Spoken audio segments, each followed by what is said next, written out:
In this video, I will show how to remove middle name in Microsoft Excel.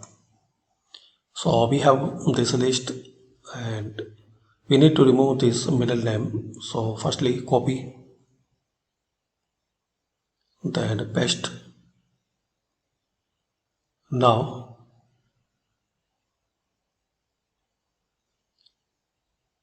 in the find and select, click on replace. Click here and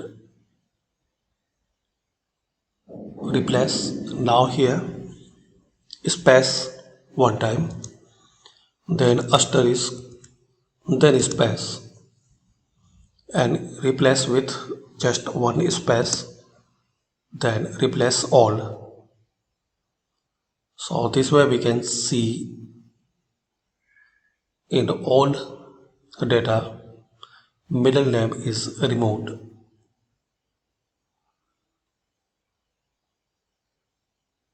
Now copy and paste here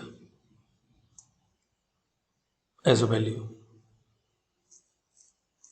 So this is the quick way to remove middle name in Microsoft Excel. Thanks for watching.